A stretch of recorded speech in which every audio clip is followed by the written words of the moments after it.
भारत का एक बहुत बड़ा सपना है ग्रीन हाइड्रोजन। सपने तो बहुत बड़े हैं, पर जमीन पर क्या हो रहा है? चलिए आज इसी की पड़ताल करते हैं। स्क्रीन पर ये जो नंबर दिख रहा है 50 लाख टन। सुनने में ही कितना बड़ा लगता है ना? ये कोई छोटा मोटा आंकड़ा नहीं है। ये 2030 तक भारत का ग्रीन हाइड्रोजन बनाने का टारगेट है। बहुत ही एम्बिशियस। तो ये सिर्फ एक नंबर नहीं है, बल्कि दुनिया के लिए एक ऐलान है। भारत ये कह रहा है कि वो ग्रीन एनर्जी की दुनिया में एक ग्लोबल हब, एक बड़ा खिलाड़ी बनना चाहता है। लेकिन सवाल ये उठता है कि इन बड़े बड़े नंबरों का असली मतलब क्या है, और सबसे जरूरी बात, आज की तारीख में जमीन पर असल में कितना काम हो रहा है। चलिए आज इसी सवाल की तह तक जाते हैं। अच्छा, इस मिशन की असलियत समझने के लिए ना एक बहुत जरूरी फर्क को समझना होगा। ये फर्क है कि कागज पर क्या है और जमीन पर क्या है। देखिए, 3 शब्द हैं जो बार बार सुनने में आते हैं और जिनमें लोग अक्सर कंफ्यूज हो जाते हैं। पहला है अवॉर्डेड, मतलब प्रोजेक्ट के लिए कॉन्ट्रैक्ट साइन हो गया है, काम भविष्य में होगा। दूसरा है कमीशन्ड, मतलब प्लांट वगैरह लग चुका है, बस चालू होने के लिए तैयार है। और तीसरा, सबसे अहम, ऑपरेशनल, मतलब वो प्लांट जो असल में आज हाइड्रोजन बना रहा है। तो मतलब सीधा सा है, एक तरफ है कागजों पर हुए बड़े बड़े सौदे जो हेडलाइंस बनाते हैं, और दूसरी तरफ है जमीन की हकीकत जहां असल में प्रोडक्शन हो रहा है, भले ही वो छोटा हो। और ये दोनों बिल्कुल अलग अलग चीजें हैं। तो चलिए अब सीधे मुद्दे पर आते हैं। जमीन पर क्या हो रहा है, आज की तारीख में क्या चल रहा है? तो ये है असलियत। फरवरी 2026 तक जो कैपेसिटी सच में चालू है वो है सिर्फ 8,000 टन सालाना। बस 8,000 टन। 50 लाख टन के टारगेट के सामने ये हमारा बेसलाइन है, हमारा स्टार्टिंग पॉइंट। लेकिन कहानी सिर्फ इस छोटे नंबर की नहीं है, कुछ कमाल की चीजें भी हो रही हैं। जरा सोचिए, लेह में 11,000 फीट से भी ज्यादा की ऊंचाई पर हाइड्रोजन से चलने वाली बसें दौड़ रही हैं। ये अपने आप में एक बहुत बड़ी कामयाबी है। और सिर्फ लेह ही नहीं, इंदौर में गैस पाइपलाइन में हाइड्रोजन मिक्स की जा रही है। कई शहरों में बस और ट्रक के पायलट प्रोजेक्ट चल रहे हैं। तो काम हो रहा है, इसमें कोई शक नहीं। ठीक है, तो ये तो हुई जमीन की बात। अब देखते हैं कि कागज पर क्या है, मतलब वो प्रोजेक्ट्स जो पाइपलाइन में हैं, जिन्हें कॉन्ट्रैक्ट मिल चुका है। और यहाँ आकर नंबर फिर से बहुत बड़ा हो जाता है।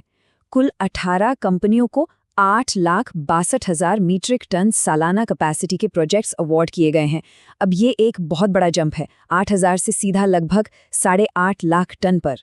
और बात सिर्फ हाइड्रोजन बनाने की नहीं है, साथ ही साथ इलेक्ट्रोलाइजर बनाने की क्षमता भी बढ़ाई जा रही है।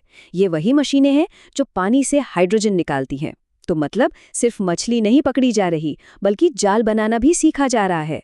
ये भविष्य के लिए बहुत जरूरी है। तो सवाल ये है कि सरकार का प्लान क्या है? हम 2030 तक उस 50 लाख टन के टारगेट तक पहुंचेंगे कैसे? देखिए, सरकार ने इस पूरे मिशन को 2 फेज में बांटा है। अभी हम पहले फेज में हैं, जो 2026 तक चलेगा। ये है पायलट फेज, मतलब अभी टेक्नोलॉजी को टेस्ट किया जा रहा है, सही दाम पता करने की कोशिश हो रही है और मैन्युफैक्चरिंग बेस बनाया जा रहा है। असली खेल शुरू होगा 2026 के बाद, फेज 2 में। तब होगा स्केल अप। तब कोशिश होगी कि लागत कम हो और इसे स्टील, शिपिंग जैसी बड़ी इंडस्ट्रीज में इस्तेमाल किया जाए। और फिर आएगा हमारा फाइनल टारगेट ईयर 2030। लेकिन इस पूरे प्लान में एक बहुत बड़ा लेकिन है, और वो है पैसा, मतलब लागत। आज ग्रीन हाइड्रोजन बनाना बहुत महंगा है, करीब $4 से $8 प्रति किलो, और टारगेट है कि 2030 तक इसे $1.5 पर लाया जाए। ये बहुत बहुत बड़ी चुनौती है, और सच कहें तो पूरा मिशन इसी पर टिका है। तो चलिए अब इन सब टुकड़ों को जोड़ते हैं और पूरी तस्वीर को एक साथ देखते हैं। ये चार्ट अपने आप में पूरी कहानी बयान कर देता है। देखिए, सबसे छोटा बार ये है आज की हकीकत, 8,000 टन। उसके बाद ये बीच वाला बार, ये वो है जो पाइपलाइन में है, 8,62,000 टन। और फिर ये सबसे लंबा वाला बार, 50 लाख टन। ये है हमारा सपना, हमारा 2030 का टारगेट। साफ देखा जा सकता है कि जमीन और आसमान का कितना फर्क है। तो बॉटम लाइन क्या है? बॉटम लाइन ये है कि भारत अभी पायलट फेज में है, अवार्ड वाले फेज में है। अभी हम स्केल अप फेज में नहीं पहुंचे हैं। असली चढ़ाई तो अभी बाकी है। लेकिन रुकिए, कहानी यहाँ खत्म नहीं होती। इसमें एक जियोपॉलिटिकल ट्विस्ट भी है, एक ऐसी चीज जो शायद इस पूरी टाइमलाइन को बदल कर रख दे। एक विश्लेषण कहता है कि ईरान में जो संकट चल रहा है वो एक ऐसा कारण बन सकता है जो हमें फेज 2 में यानी स्केल अप फेज में जल्दी धकेल दे। तो आखिर में सवाल ये बचता है कि क्या टेक्नोलॉजी और पैसों के अलावा दुनिया में चल रही जियोपॉलिटिकल उठापटक इस ग्रीन हाइड्रोजन की दौड़ को तेजी दे सकती है? क्या एक संकट एक नए अवसर का दरवाजा खोल सकता है? ये एक बड़ा सवाल है और इसका जवाब ही भारत के एनर्जी फ्यूचर की दिशा तय करेगा।